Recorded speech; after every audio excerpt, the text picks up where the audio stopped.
একটা রিয়াকশান তোমাদের দিয়ে দিয়েছিল। কী রিয়াকশান দিয়েছিল? N2H2 মিলিয়ে আমাদের অ্যামোনিয়া তৈরি হয়। নাইট্রোজেন এবং হাইড্রোজেনের সংমিশ্রণে কী হয়? অ্যামোনিয়া তৈরি হয়।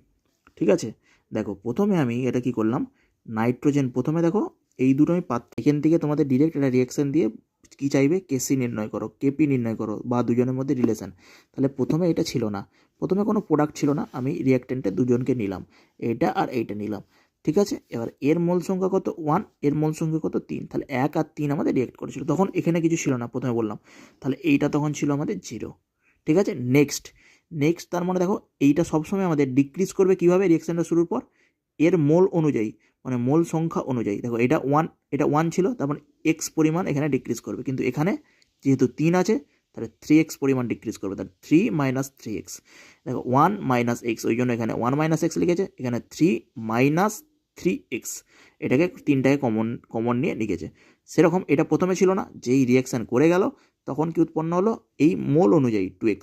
প্রথমে আসলো 1 - x, যেহেতু 1 মোল, তারপরে আসলো 3 - 3 মোল, মানে -3x, তাহলে 3টা কমন নিলে 1 - x, ওইভাবে লিখেছে, দিয়ে 2x।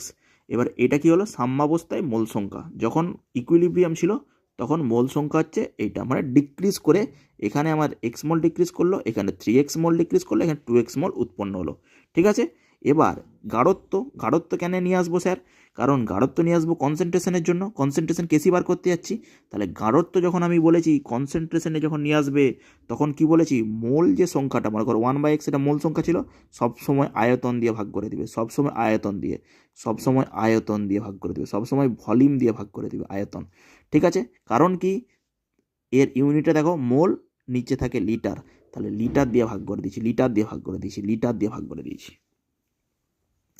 ঠিক আছে, তাহলে 1 - x/v হয়ে গেল, এটা হয়ে গেল, এটা ডিভাইড বাই 3টাকে ভি দিয়ে ভাগ করে দিলাম।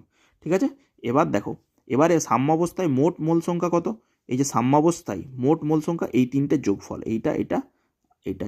ঠিক আছে, এই তিনটে যোগফল 1 - x, 3 - x, এটা সাম্যাবস্থায় মোল সংখ্যা। এটা মোল সংখ্যাটা পেয়ে গেলে, এবার এইটা আমরা সব বার করে নিতে হয়। এবার কেসি আমরা কি জানি? দেখো বিক্রিয়াজাত মানে NH3²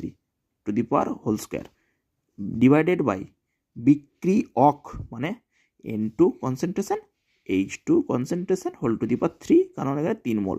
এবার এখানে এই টার্মগুলো, এই যেগুলো আমি আনলাম, কারণ কি এগুলো সব কনসেন্ট্রেশন টার্ম, তো থার্ড ব্র্যাকেটে মানে কি কনসেন্ট্রেশন টার্ম, তাই আমি 2x/v²